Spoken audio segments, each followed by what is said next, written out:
How cola, brothers and sisters. Welcome to AquaBrain TV.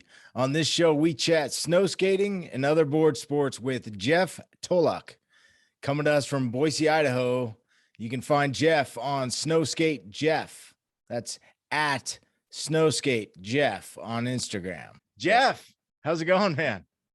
Good, Drew. Hey, man. Good to meet up. Yeah, it's good to have you on finally. So I just want to start by saying you and your wife were very welcoming of me and my wife and daughter when we came into town. So I just wanted to thank you. I don't know if I ever got an opportunity to do that. So I think so. Yeah, it's no trouble. It was awesome. Good to have you here. Yeah, it's Boise's, man. It's a great town. It's growing. Californians seem to love it. Yeah, isn't that the truth? Yeah, it's gone crazy, but whatever. So there's still room for us. So that reminds me of something that I saw spray painted on the way up to Bogus Basin. I didn't do it. No, I wasn't. I wasn't accusing you. Okay. Yeah, I did see we saw some crazy stuff last year. So yeah. I don't know. We'll see. We'll see if it's back. I don't back it either. But so anyway, that was super. We're just starting off super inside. Okay. All right. Well, hey, so you know John Metz, right? So I had to send when we were gonna. He's pretty funny. We'll see what he has for me. Well, no, I reached out to him and he just asked me, to ask you a couple of things, but he refers to you as the Godfather. Mm-hmm. So I guess early days here in Boise and at Bogus Basin, not super early days, obviously, but in your life. So when did you start? Yeah. When did you start skateboarding and snowboarding and stuff like that? Skateboarding, almost as soon as I heard of it, I was already BMXing and then saw ads like it was even before that. I was living in Hawaii and they had like Black Knight skateboards at the ABC store. So I bought one of those. I think it cost maybe $10, clay wheels. And all we had was in where I lived with my grandma and my mom while my dad was away. The closest concrete was a sloped parking lot. So my introduction to skateboarding was pretty rugged, but kind of prepared me for snow skating. So that's good. Yeah, definitely. Yeah. So you moved from Hawaii to Boise, or did you jump around a little bit before that, or? Yeah, we moved like sometimes 2 years, mostly like 4 years in a place. So I did like later in life from skateboarding age, I went Hawaii. My dad was on a remote assignment, so we stayed with my mom's parents, to save money and stuff while my dad was away anyway. So went to 7th grade in Hawaii and got into skateboarding, BMX, took the banana seat off a bike for the first time, tried to hit jumps with the local kids and, have fun doing all that stuff. Then maybe 2 moves later, we ended up in Vegas, got back into skating again. It was the Grentech phase and, Russ Howell on Saturday morning commercials and doing that 180s and hop, skipping up curbs, whatever you call it, trying not to hang up your truck and a few jump wraps here and there. So skateboarding was pretty early, but it was all just, I think I blame it all on Evel Knievel trying to be a daredevil. The daredevil budget. So yeah, we did what we could. So when I was just on the base. About what age? Hopefully we're back. We are kind of jumping around a little bit here. Post-production, baby. Thank goodness for editing. That's right. So when did you move to Boise? And but I want to go back to Hawaii. Did you ever surf while you were in Hawaii? Shoot, minutes away from a pretty nice break that I just did a trip to Hawaii and saw it again, Hokipa, and the waves looked pretty inviting and pretty perfect, but we just watched from the sidelines, but it was awesome. All right. You didn't take your board with you? No, I got I thrive on the jumping off the wall into the wave because I'm so old and chewed up. I know we're I take super, special help. yeah, we're jumping around totally.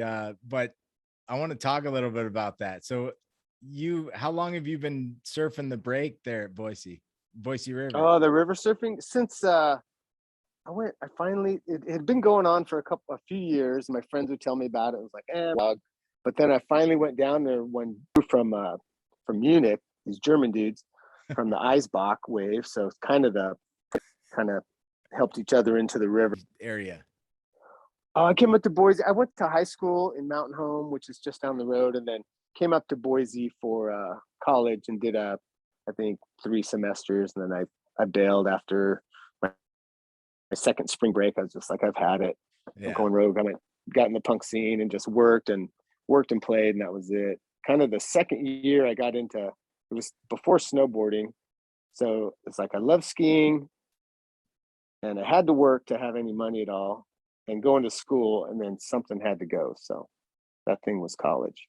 So the whole idea, because that was his main thing, was skiing and powder, and I was getting into it as well. You know, I skateboarded in the summer, but he didn't really have a summer sport. But you know, shit, we got 24 hours of daylight in Boise in the summer, it seems like. So yeah, there's time for everything. So yeah, it's been perfect.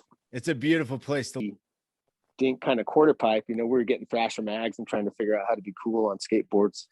And we made it was cool because we had right off the side of his driveway was a slope. So we just used that slope, covered it with old signs and sheets of plywood, whatever we could jib together, and made a little drop in, so we didn't have to push to get up to the quarter pipe. The park, what do they call it? The Rhodes Park? Rhodes? No, that was kind of after my time, and I'm not that much of a do-gooder anyway. You know, I wish those guys luck, but fundraising and all that stuff's not really my bag. But and I was over skating by then, so you know, my skate career had run its course, and you know, it was fun working for it. You were learning to ride powder, and you're living with this dude. And then what was the transition? So you were skiing. What was the transition from skiing to snowboarding? Well, skiing in the winter and skateboarding in the summer.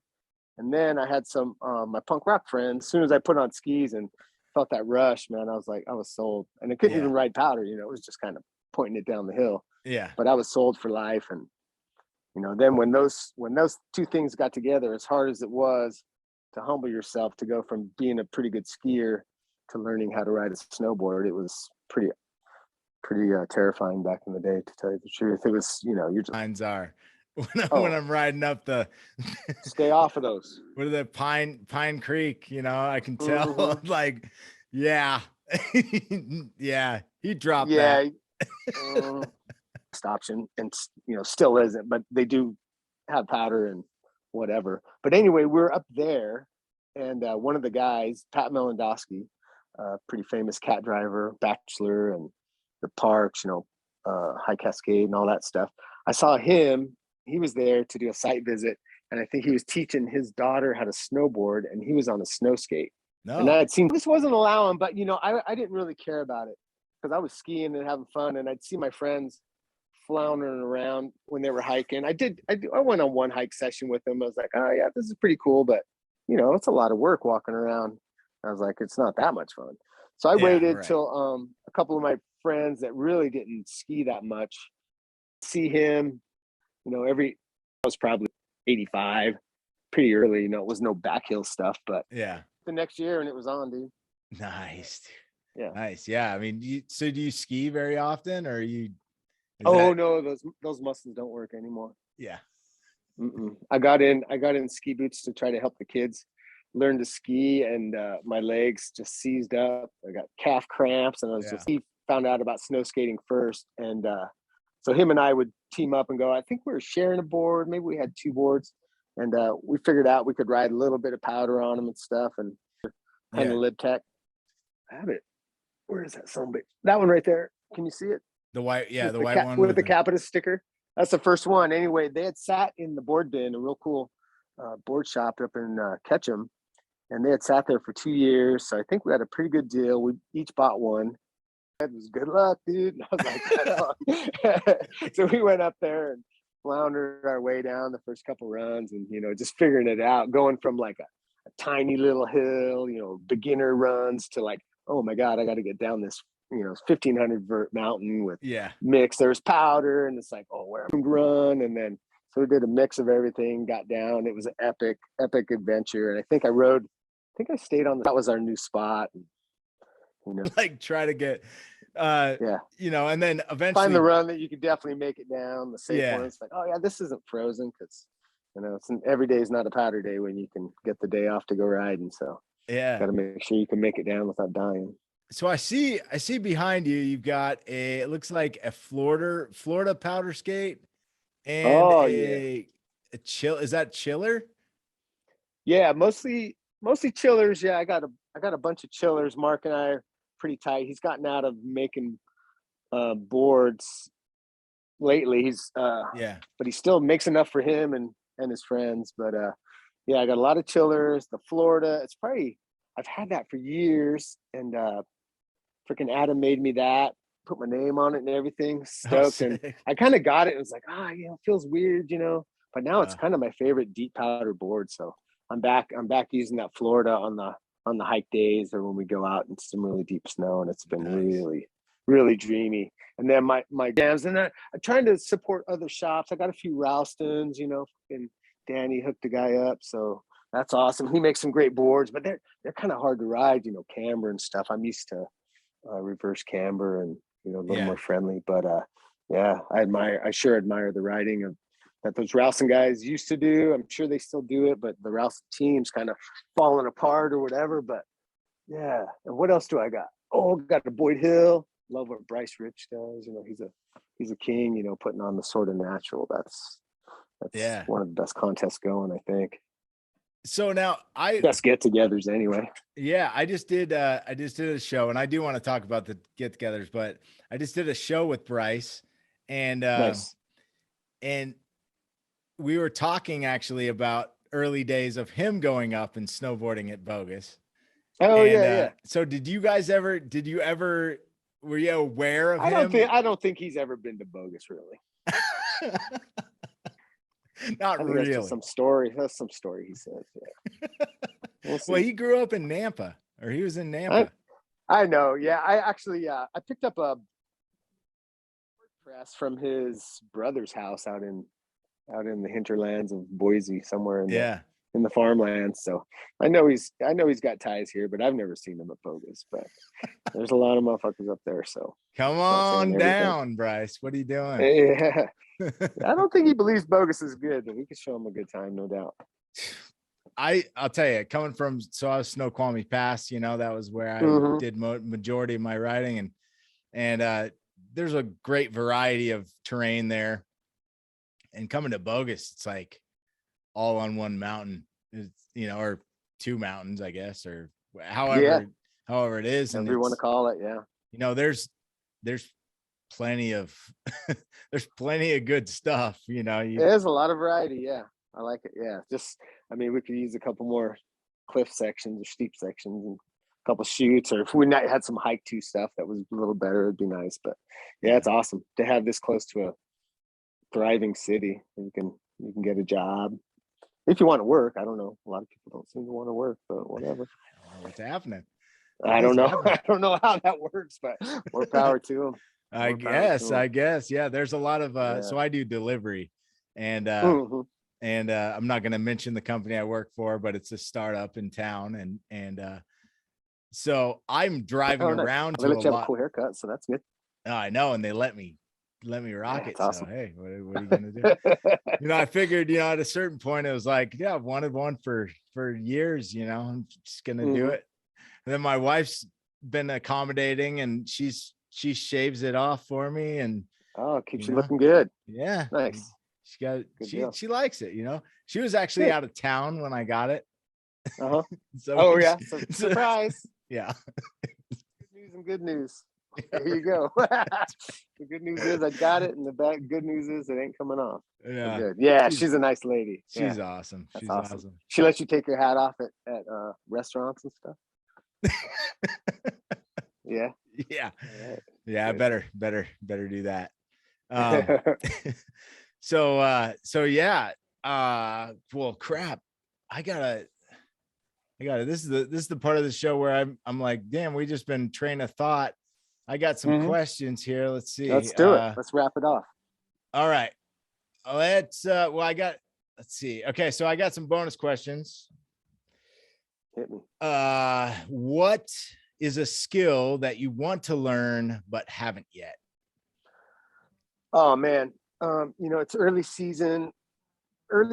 We have a little bit of powder up high, and as much as I think I know about avalanches and rescue and stuff, I get out there. Yeah, I'm better at avalanching than avalanche rescue, but I'm working on it. But we go up there and it's just like, oh my God, everything's so new again. It's like we did a beacon test and I was just like floundering. So I really gotta work on that because I need to do things over and over. But anyway, that'll be my new superpower, is being a little safer in the backcountry. Oh, I love that. Although I think I'm pretty good, and I'll test the slope. So let's do it. For sure. All right. So if you were living in a tribe community, what would you offer the tribe? Dude, go pillage from the other tribes? I don't know. Covert operator. I just think about that. I'm not the champion of the manly arts. I've gotten around on some basic sportsman skills, and I'm not afraid to work hard. So, but I really haven't honed my survival techniques, or like I say, the manly arts, or just a little out of reach. But I can get there. Just gotta show me. Be patient for a day. I can get there. Yeah, rad. All right. So what key components would you expect from other members of the tribe to contribute? Maybe like the top 3. Oh, you need an engineer. Maybe not. Maybe we won't need an IT guy if it comes to that. And I kind of think that maybe Drew. That's the way things are going. Oh, but Drew's got tons of skills, so no worries. Drew's there. the man. Drew is the man. Yeah. So, and he's got all kinds of skills. Anyway, yeah, and understanding and cooperation, being able to work well, and being patient, teaching people like me how to help out and be a good team member. But yeah, basic survival skills. Damn, how water works. I just, it's cool now. You can go on YouTube and see anything. I just watched a video the other day on how plumbing in your house works. I was like, oh my God, sweet. So cool. I can still learn. Brain's still working. My aqua brain isn't underwater. So nice. Yeah, this is a great, we're in a studio here. This is my living room. If you came over, right, it's like this is my garage, baby. Yeah, it's awesome. I know. It's awesome. And it's pretty warm. It's cold out, but it's pretty warm in here with no heat. So, I think I'm pretty resourceful. So if it came down to it, I think hopefully we'd be all right. Good. All right. So if the system that we're all dependent on collapses tomorrow, what is the first thing that you're going to do? Oh, take the money out of the bank. Probably, gosh, I'm kind of a fearful guy, I guess. Maybe I'd have to reinforce my home, make sure I knew all my neighbors better than I do now, make sure we have some cooperation. I think, my first instinct would probably be to defend the fort, because we got a shelter, we got to have a shelter. We got all our shit in here. Yeah. But I think there's way more good people than bad. So I think if the system collapsed, there'd be a lot of cooperation. There'd definitely be some rough shit going on, but I don't think it would turn into what's that movie where, I don't know, where, Purge or whatever. I don't think it'd be wild and like that. Yeah. But and even as much as you can disagree with people about politics and how to get shit done, I think when it comes down to it, if a guy's in trouble, everybody's going to want to pitch in and help out more than step on that guy and take his shit. So yeah, I think we're going to be all right. I hope so. And I would think that there's also going to be bands of people that are going to kind of protect against the bands of the people that are trying to, I don't know. Does that make sense? I don't know either. It's a tricky slope. You get into You get into some wild stuff, that I was watching some interviews with that Kyle Rittenhouse guy, and it's just like, it's crazy, It's crazy what goes on, dude. I just don't know. Jeff, thank you so much for coming on with me. It's been awesome. My pleasure, bro. Thanks for joining us on this episode of AquaBrain TV. Check us out at Brain Aqua. That's how you subscribe to us. And this is a video we think you'll like.